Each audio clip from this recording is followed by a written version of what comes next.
A todos, queria agradecer ao Vitor pela disponibilidade de poder apresentar a aula de hoje, que a gente vai falar sobre tratamento endoscópico da neoplasia precoce de esôfago.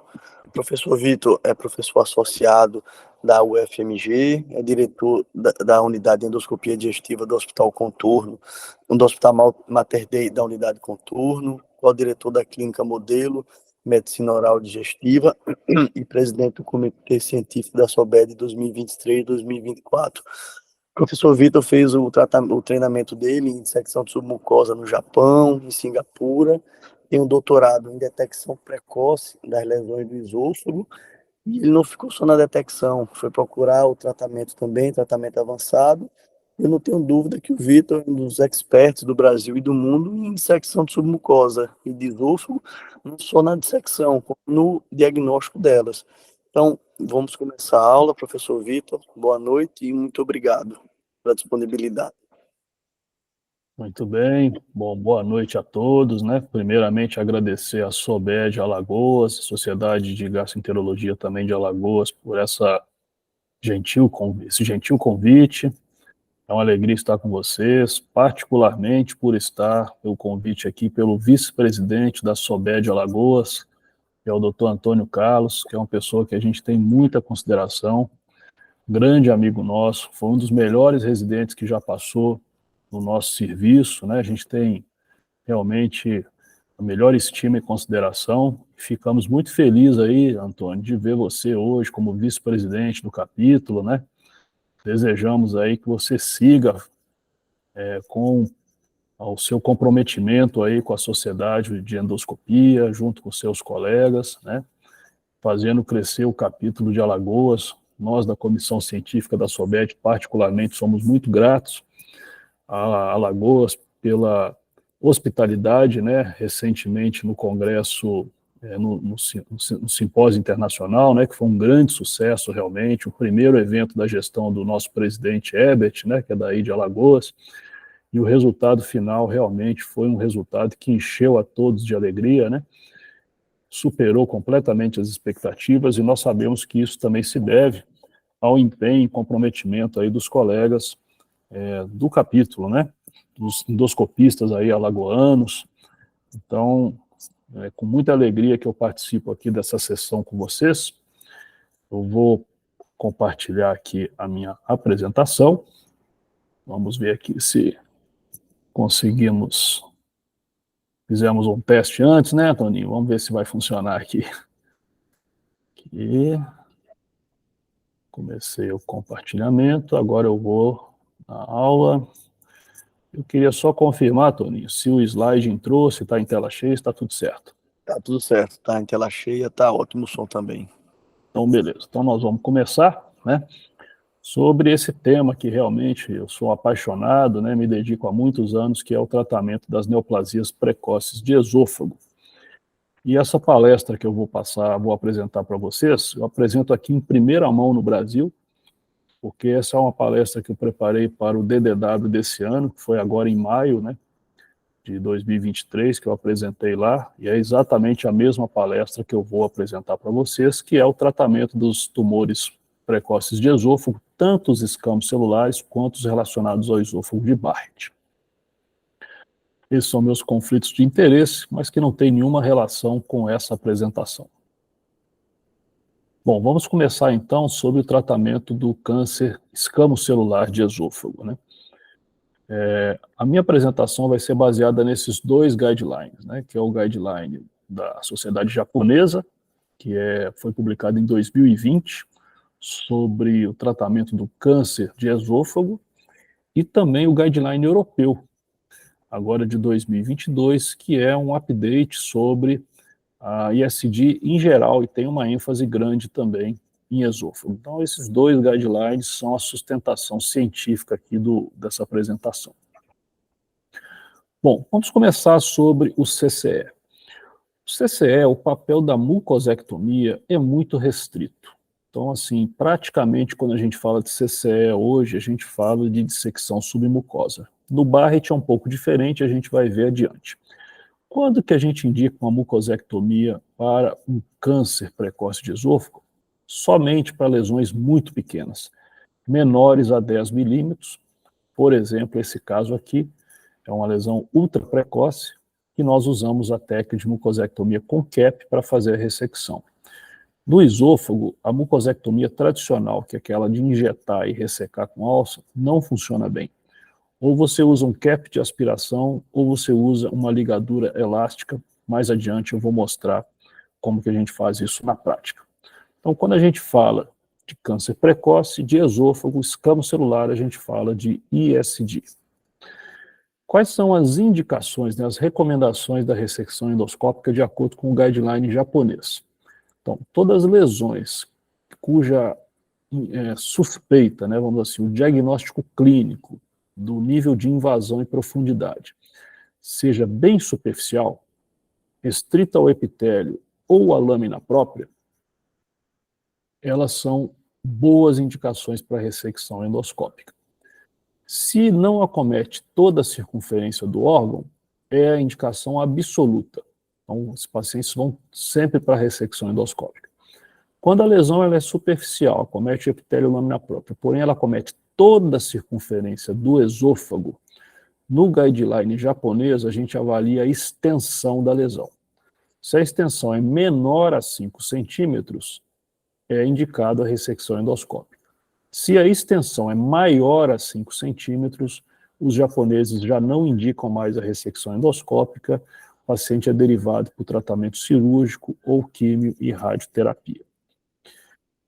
Isso é em contraste com o guideline europeu. Então, o guideline europeu, para as lesões que estão bem superficiais, restrito epitélio lâmina própria, não há limite de tamanho para ressecção endoscópica. Então, diverge um pouco do guideline japonês. A outra recomendação é para os tumores que são um pouco mais profundos, tá? E esse nível de invasão nós avaliamos através da magnificação com cromoscopia digital, que a gente avalia, né, o padrão microvascular e faz essa classificação. Quando, segundo essa classificação, a suspeita de invasão da muscular da mucosa ou da superfície da submucosa, que a gente chama de SM1, a indicação de tratamento endoscópico está bem estabelecida no guideline japonês se a lesão é não circunferencial. Então vai para a ressecção endoscópica e avaliação de curabilidade. Já quando a lesão invade a muscular da mucosa ou submucosa superficial e acomete toda a circunferência, aí, independente do tamanho, o paciente é derivado ao tratamento cirúrgico ou quimio-radioterapia, e isso é endossado pelo guideline europeu. Então, em ambos os guidelines, não se indica mais ressecção para lesões circunferenciais que sejam com uma invasão mais profunda. Bom, dito isso, vamos às técnicas de ressecção. Então, no esôfago, a gente usa basicamente a ISD para o CCE. A gente tem 3 métodos. O método de tunelização, o método de incisão circunferencial e o método de tração. Então, vou mostrar brevemente cada um deles para vocês, começando com o método de tunelização. Então, o método de tunelização, basicamente, aqui a gente está vendo a lesão, a gente faz primeiro uma incisão na borda distal da lesão, aqui, ó, mostrando aqui no diagrama, faz a incisão distal, depois a gente faz a incisão proximal, né, que a gente vê aqui a incisão proximal, e depois a gente cria o túnel, no sentido oral-anal, até atingir, né, a incisão distal. Então é isso aqui, cria esse túnel que a gente está vendo aqui, e depois a gente faz as incisões laterais. Então, depois a gente vem, faz a incisão de um lado e do outro, e aí faz a ressecção endoscópica. Então o método de tunelização, no início da nossa experiência, a gente teve bastante entusiasmo com esse método. Em 2013 a gente publicou essa técnica, na época foi um dos primeiros artigos sobre ISD de esôfago, né? Vejam que esse vídeo é de 2010, e os nossos resultados iniciais foram muito bons. Mas a partir de 2013, nós passamos a adotar um outro tipo de técnica, que é o método de incisão semicircunferencial. O que é isso? Então aqui a gente está vendo uma lesão, a gente faz a incisão na borda oral, na borda lateral e na borda anal da lesão. A espécie de uma letra C, certo? Depois nós fazemos a dissecção do plano submucoso no sentido oral-anal, criando um flap. Então é isso aqui, a gente faz a incisão, né, até a parte distal, cria o flap, e depois que a gente cria o flap, a gente vem e faz a incisão na borda lateral remanescente, né? Então aqui a gente vai começar, depois que a gente já criou esse flap, essa lateral que ainda está íntegra, a gente vai fazer a incisão no sentido oral-anal. Com isso, nós vamos criar uma incisão circunferencial ao redor de toda a lesão, conforme vocês estão vendo aí. E aí a gente usa a gravidade para criar o espaço submucoso e fazer a dissecção no sentido oral-anal. Então essa técnica que mais recentemente a gente tem utilizado, as últimas publicações nossas, essa aqui é de 2018 e essa aqui de 2021, já foram com essa técnica. E existe também o método de tração. O método de tração no esôfago, ele tem algumas indicações, sobretudo quando a gravidade é desfavorável. A gente usa basicamente uma linha, né? Pode ser um barbante de fio dental ou de uma linha de pesca, conectado a um clipe, né, amarrado num clipe. Então, um método muito simples de montar. E o que a gente faz, então, basicamente é o seguinte: marca a lesão, faz a injeção, faz a incisão circunferencial, e aí aplica o clipe na borda oral da lesão com aquela linha. Então, o clipe está preso na linha, você aplica a tração externa, e aí vejam, né, que a gente começa a expor com essa tração o plano submucoso, e aí consegue fazer a dissecção sempre do sentido oral-anal, conforme a gente está vendo aqui o aspecto final. Então também é uma técnica alternativa. Bom, quais são os resultados da ISD de esôfago? E eu quero apresentar para vocês em primeira mão esse nosso artigo, que foi o último que nós publicamos, que saiu agora, em maio agora de 2023, na Clinical Endoscopy, que é a nossa experiência com ISD de esôfago, em tumores de esôfago, em uma casuística acima de 100 procedimentos consecutivos, né?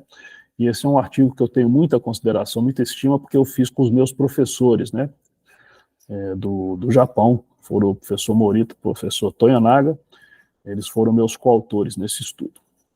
Então, esse é o nosso protocolo de abordagem dos pacientes com câncer precoce de esôfago. A gente faz, primeiro, uma avaliação pré-operatória, com cromoendoscopia virtual e magnificação, para avaliar o padrão de IPCL, que são os microvasos.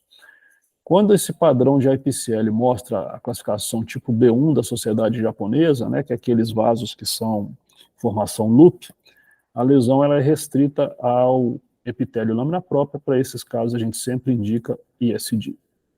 O tipo B2 é quando a gente faz essa avaliação e encontra os vasos estirados e mais dilatados. Aí a invasão muscular da mucosa SM1.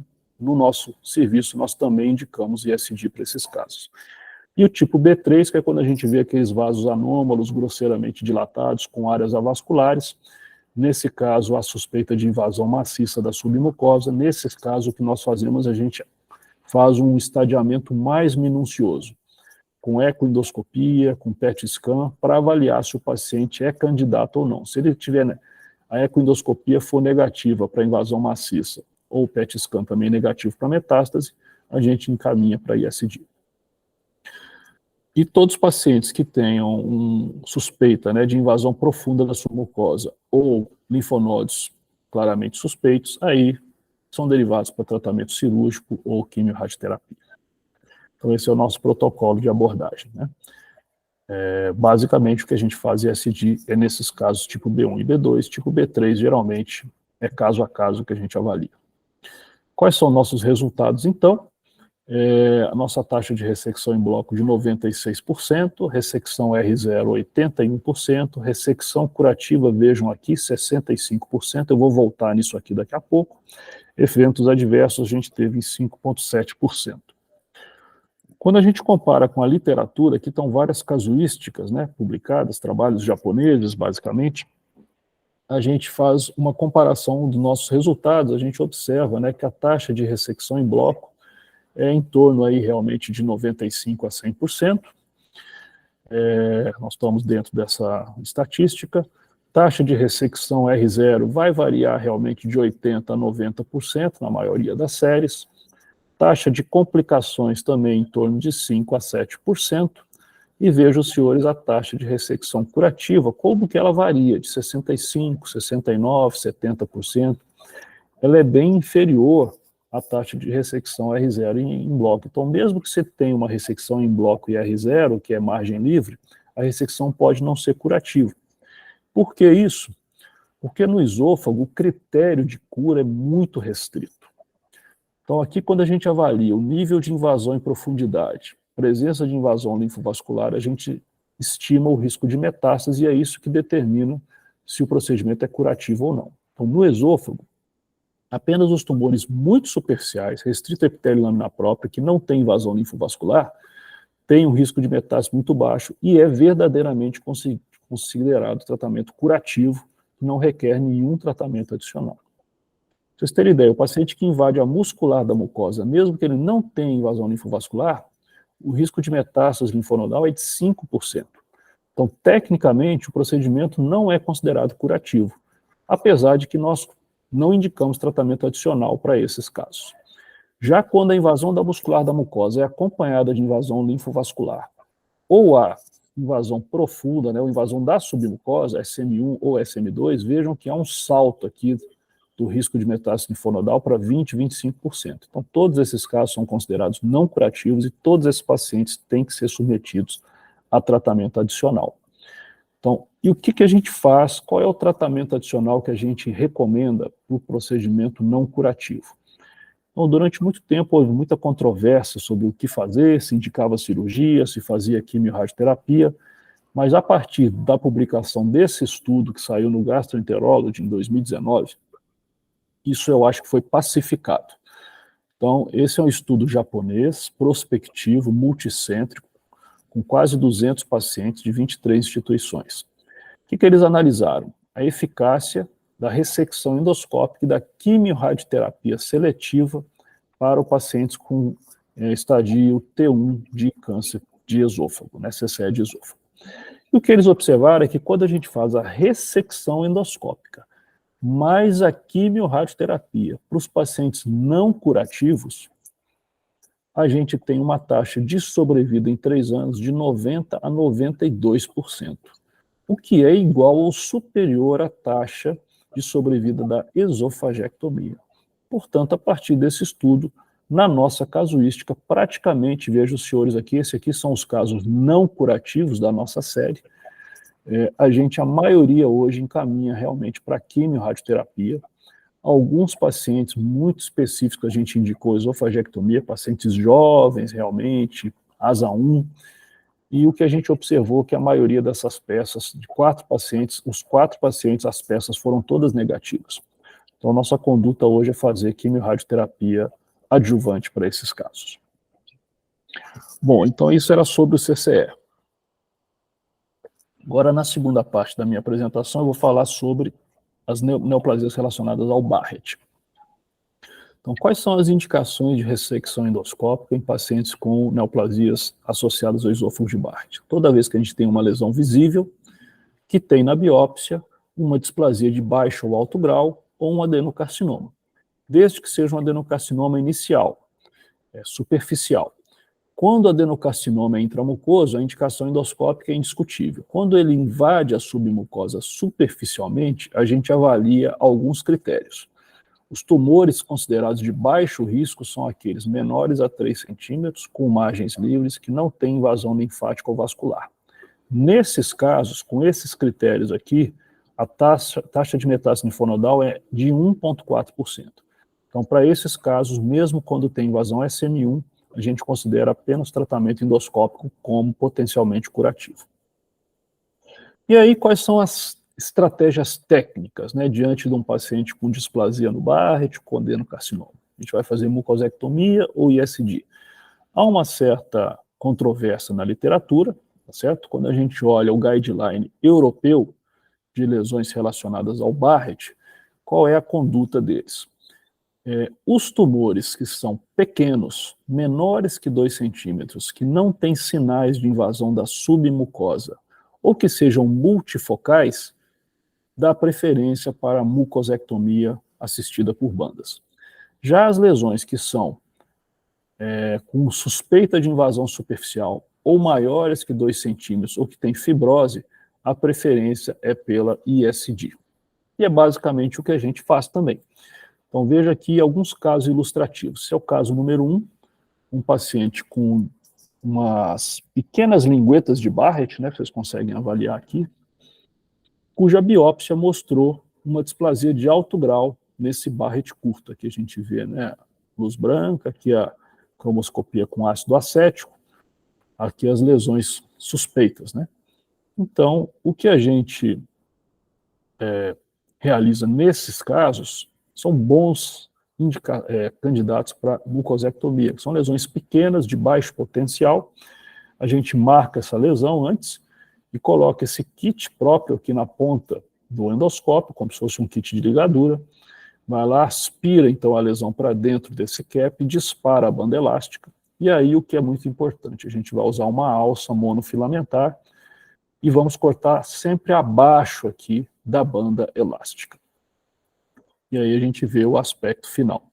A vantagem desse procedimento é quando as lesões são multifocais. Então vejam que a gente tem a segunda lesão, a gente faz a mesma coisa, aplica a mesma técnica, aspira bem a lesão, ela entra para dentro então do dispositivo, a gente dispara o anel elástico, e aí vem com a corrente de corte em modo endocut, coloca a alça hexagonal abaixo então da banda elástica e aplica o endocut para fazer a ressecção.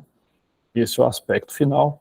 Vejam que são 2 ressecções bem consideráveis, né? Ressecção completa da lesão. Aqui a gente vê a muscular própria completamente preservada, né? A gente consegue ver aqui nessas imagens, né? 2 boas ressecções em bloco, com ampla margem, né? E o detalhe é que nesses casos a gente não faz injeção submucosa, tá? A gente faz a ligadura diretamente seguida da ressecção. E aí o que a gente viu na histologia desses casos, realmente aquela área suspeita era uma displasia de alto grau, que foi ressecada com margens livres, e a outra área que era suspeita, na verdade, era um Barrett não displásico. A vantagem desse procedimento é essa, né? No Barrett curto, você praticamente elimina o Barrett com a ressecção endoscópica, que a gente vê o controle, só temos uma cicatriz e praticamente o desaparecimento do epitélio metaplásico, né? Agora vejamos um outro caso ilustrativo. Então aqui já há uma lesão diferente, né? Uma lesão plano elevada, uma lesão extensa, maior que 2 centímetros, tem uma área céssio aqui, né? Vocês vejam que na magnificação a gente vê a superfície irregular, os microvasos dilatados, tortuosos, né? Uma extensão de mais de 3 centímetros. Então esse é o tipo do caso que a ressecção endoscópica por mucosectomia não vai ser em bloco. Olha que interessante a cromoscopia com ácido acético, né? A gente usa o ácido acético a 1,5% ou 2%, ele cora, né? Totalmente fica a reação brancacenta, né? Do esôfago, da lesão, do Barrett, e a lesão neoplásica, passado alguns minutos, ela fica vermelha, né? Ela perde essa reação brancacenta, enquanto que o epitélio metaplásico continua brancacento, né? Isso aí é chamado do loss of facet whitening effect, é o efeito da perda da reação brancacenta, né? Que é indicativo de displasia ou neoplasia. Então, para esses casos, a gente indica realmente a ISD como método de ressecção em bloco desse tipo de alteração. Só ela permite você tirar toda essa área aqui em uma peça só, conforme a gente está vendo aqui, e veio na biópsia realmente um adenocarcinoma, né, uma neoplasia maligna já, invadindo a muscular da mucosa, com margens livres, né, sem invasão linfovascular. Então, o paciente que vai para segmento. Então, aqui a gente vê o segmento desse paciente, ele ainda tem um Barrett residual extenso, conforme vocês estão vendo aqui, e aí é um paciente que tem um risco de lesão metacrônica de até 35%. Então, o que fazer para esses casos? Então, a tendência atual é propor ablação por radiofrequência, né? Essa é a conduta, vamos assim dizer, no mundo europeu, no mundo ocidental, né? Na Europa, nos Estados Unidos, seria a destruição do tecido metaplásico residual por meio dessa ablação por radiofrequência, estaria indicada especialmente após a ressecção de lesões visíveis para tratamento do Barrett remanescente. Uma outra indicação seria para displasia multifocal sem lesão visível. O que é isso? É o paciente que tem o Barrett, Você faz várias biópsias, você não vê nenhuma normalidade, vem a biópsia, está lá, displasia de baixo e alto grau, só que você não encontra a lesão. Então, para esses casos, você pode propor a ablação por radiofrequência. Tem esse dispositivo que a gente utiliza e ele vai provocar uma queimadura, uma destruição mesmo do epitélio metaplásico, né? A gente vê aqui o epitélio metaplásico, a aplicação do dispositivo e depois esse epitélio é substituído por um epitélio escamoso. Né? Eu queria só finalizar com as observações sobre a dissecção submucosa no esôfago de Barrett, que tem alguns aspectos interessantes. É diferente do CCE. Na nossa experiência, até tecnicamente, eu considero a dissecção do esôfago de Barrett mais complexa do que no CCE. E por que isso? Primeiro, por causa do delineamento do tumor. Quando a gente tem o CCE, a gente usa o Lugol, a gente vê direitinho a margem, e é muito fácil marcar e retirar a lesão com margem completa. Agora, veja aqui no Barrett, a gente está vendo que tem essa lesão neoplásica, né, elevada, a lesão focal visível, agora e a margem? É aqui, é mais extensa, o epitélio aqui tem displasia, não tem displasia, então eu acho mais difícil a definição de margem no paciente com Barrett. O segundo aspecto do Barrett que é importante é que você deve sempre incluir o epitélio escamoso junto com a margem de ressecção. Por quê? Porque a neoplasia no esôfago de Barrett, ela tende a crescer subescamosa. Então ela entra aqui por baixo do epitélio escamoso. Se você fizer a sua margem de ressecção muito próxima aqui do epitélio metaplásico, a chance de vir com margem comprometida é grande. Então a gente deve sempre ter uma margem de epitélio escamoso mais ampla. E outro ponto importante da dissecção no esôfago de Barrett é que você deve fazer uma dissecção bem profunda na submucosa. Então aqui a gente está vendo, né, a submucosa, a gente cria o espaço, né, e a dissecção ela não deve ser nesse nível, mas sim ela deve ser nesse nível, o mais rente possível à muscular própria. Isso por quê? Porque no esôfago distal existem as chamadas glândulas submucosas, que são essas glândulas aqui que a gente vê, ó, nesse caso aqui, ó, várias glândulas nodulares aqui na submucosa, e o ideal é que você retire, então, abaixo dessa glândula aqui, para que elas saiam no espécime, para se analisar se há metástase nessas glândulas ou não. E, além disso, uma outra dificuldade que a gente tem no Barrett, como a maioria das lesões são na junção esofagogástrica, a gente encontra esses vasos calibrosos, essas perfurantes aqui, ao nível da cárdia, que às vezes são muito difíceis de controlar na ressecção endoscópica. E, por vezes, a gente tem que trabalhar em retrovisão também, que tecnicamente é mais difícil, o aparelho fica mais instável, né? Então, aqui vocês observam esse espécime, olha o tanto de glândula submucosa que tem, então é importante que a gente faça uma dissecção bem profunda para essas glândulas estarem incluídas, então, na peça.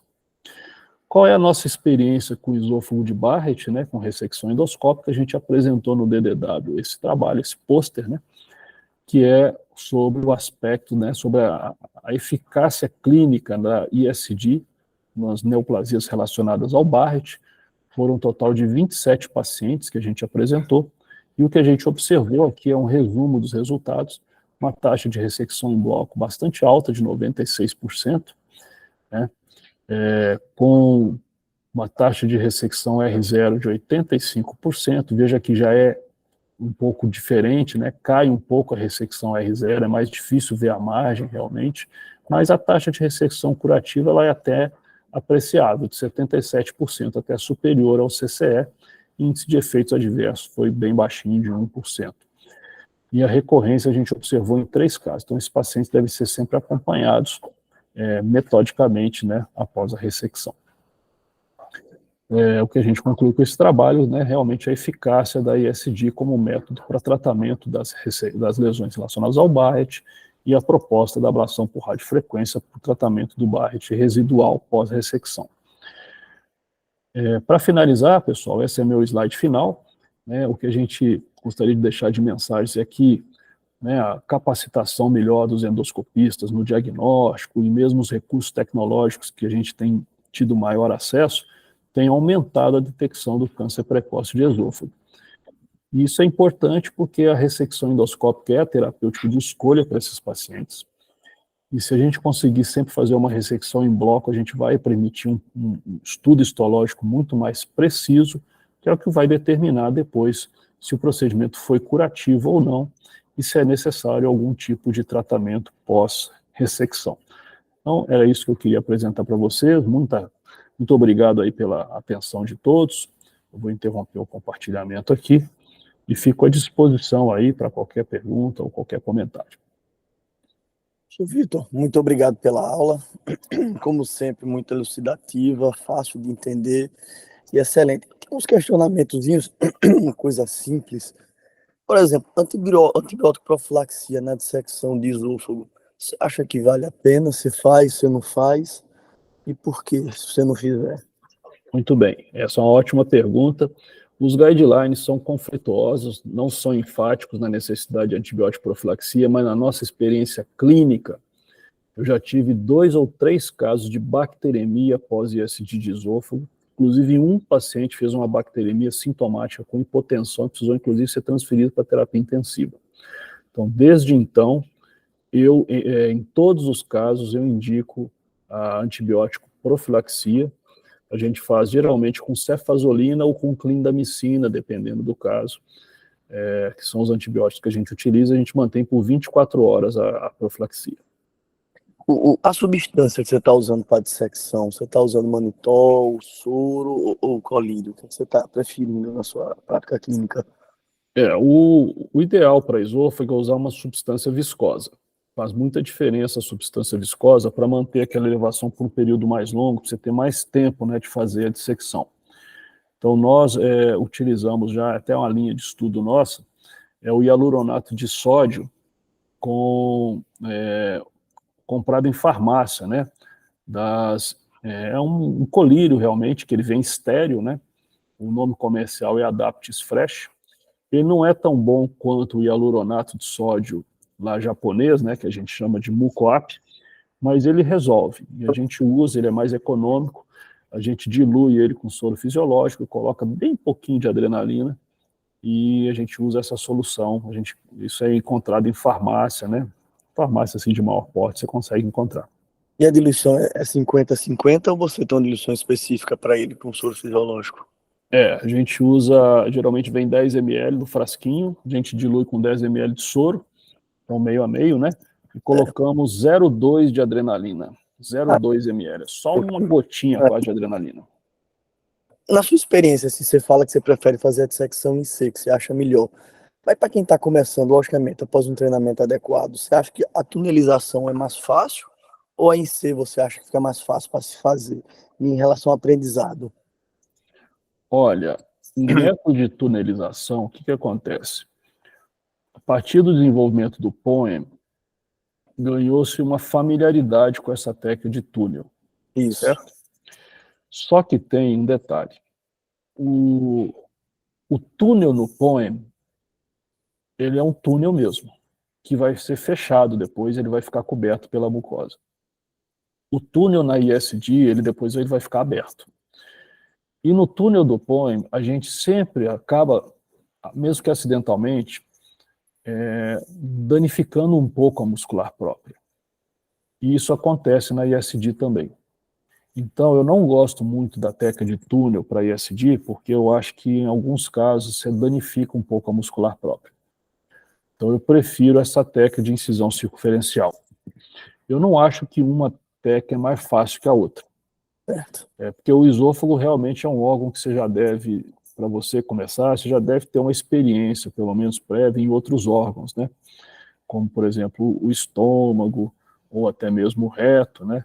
Então, você já tem um certo traquejo com a técnica, e aí eu acho que o método de incisão circunferencial, na minha opinião, é melhor. Exceto para as lesões circunferenciais, que aí está realmente demonstrado que o método de tunelização é superior. Mas as ressecções circunferenciais, nós seguimos mesmo o guideline japonês. E a gente praticamente não adota essa técnica para lesões circunferenciais, porque a estenose, quando você retira 360 graus do esôfago, a estenose que você vai ter vai ser uma estenose muito, muito refratária. Eu peguei pacientes lá no Japão que tinham 2 anos de tratamento com dilatação semanal. É quase que um matrimônio entre você e o paciente. E eu acho que não compensa. Então, para esses casos de ressecção de lesão circunferencial, hoje a gente indica quimio-radioterapia. Para finalizar a minha última pergunta, eu vou deixar aberta ao público. Em relação no Barrett, vamos dizer que o custo não fosse problema. Você acha que a radiofrequência, sem pensar em custo, é tão boa quanto a ressecção com a ligadura, ou a ligadura tem uma vantagem de você ressecar mais? E a radiofrequência, o que você acha das duas? Sem pensar em custo, qual que você indicaria para o seu paciente? Certo, essa é uma ótima pergunta e é bom a gente esclarecer. Eu acho que a ressecção endoscópica ela é sempre superior à ablação. Sempre. Ninguém vai me convencer que você queimar uma lesão neoplásica é superior a você ressecar. E essa também é a doutrina japonesa. Inclusive, no Japão, não se admite ablação por radiofrequência. Não tem nem registro lá. Eles não usam no Japão, tá certo? A doutrina japonesa é fazer a ressecção da lesão neoplásica e a vigilância do Barrett. Surgiu nova lesão, resseca de novo. A doutrina na comunidade ocidental faz a ressecção da lesão focal do Barrett por mucosectomia de secção e aí faz a ablação do restante do epitélio para o Barrett. Então, assim, de imediato, sempre que você tem uma lesão visível, você deve sempre ressecar e não fazer ablação. As únicas indicações para ablação são o paciente, que é muito raro, que tem uma displasia multifocal invisível, você não vê, você faz 1, 2 endoscopias com magnificação, com cromoscopia com ácido acético, e você não encontra, mas você faz a biópsia e vem displasia. Eu tenho um caso assim, realmente eu não consigo ver. Então esse caso eu acho que é o caso de fazer a ablação. E a outra indicação da ablação você ressecou a lesão, permanece lá 3, 4 centímetros de Barrett ou mais. Então, se tratar o Barrett residual preventivamente, para tentar diminuir o risco de formar lesão metacrônica. Mas, isso é uma realidade para o nosso meio? Não é. A ablação por radiofrequência é um negócio muito caro. Até na iniciativa privada não é uma realidade, porque são várias sessões, o dispositivo só serve para uma sessão, não é coberto por nenhum plano de saúde que eu tenha conhecimento. Então, é meio pouco prático. Então, eu tenho muitos pacientes que eu faço a ressecção do Barrett e o que eu faço é seguir. Acompanho de perto, vou vigiando, e se surge outra lesão suspeita, eu vou lá e resseco de novo. Eu tenho paciente que eu já fiz 4, 5 ressecções do Barrett, mas está lá com o esôfago preservado, o órgão está preservado, a qualidade de vida também, e doença sempre muito precoce, sem risco de metástase, e a gente vai levando. Então, eu acho que a ablação por radiofrequência tem um entrave mesmo do custo. Ele é um problema ainda para a nossa realidade. Argônio tem algum espaço para o argônio nas bordas, ou realmente também não se usa mais?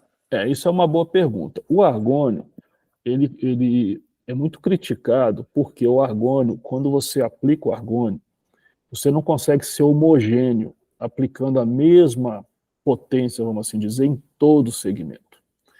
E isso acredita-se que seja uma das causas da refratariedade, da eliminação do epitélio de Barrett quando você usa o argônio. Quando você faz a ablação, que é um balão, né? Então o balão ele é mais homogêneo, ele vai e pega toda a circunferência, coisa que o argônio que você vai pintando ali, você não consegue ser com a mesma eficácia. Agora, eu acho o argônio ele útil em algumas situações, e eu já usei também. Quando é um resíduo focal, o paciente não tem aquele Barrett extenso, ele tem umas linguetas, você vai lá, remove a lesão principal, mas sobrou ali uma lingueta de 2 centímetros, uma ilha, aí você ir lá e fazer a ablação com argônio, eu acho que é extremamente eficaz, resolve bem. Eu já usei em alguns casos. Minhas perguntas foram essas, eu vou abrir para a plateia. Alguém tem alguma pergunta? Doutor Herbert, nosso presidente, boa noite. Boa noite, presidente. Boa noite, Vitor. Boa noite, Toninho. Estava chegando de viagens e peço desculpas a vocês. Eu achava que era 20 horas. A gente tem um problema, a gente até comentou aqui no início mesmo. Acostumado com as de 20 horas, aí me perdi. Não, Eu cheguei tranquilo, agora de Arapiraca, viu? Mas Parabéns aí pelo evento aí. tá gravado, foi muito boa a aula. Então, se alguém do grupo quiser fazer alguma pergunta, a gente vai fazer para o professor Vitor agora, senão a gente finaliza a aula. Alguém quer perguntar alguma coisa?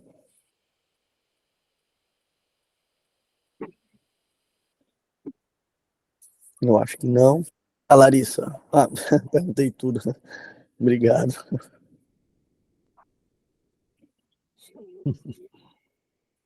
Então tá certo, então. Então vamos agradecer, Vitor. Muito obrigado pela sua presença.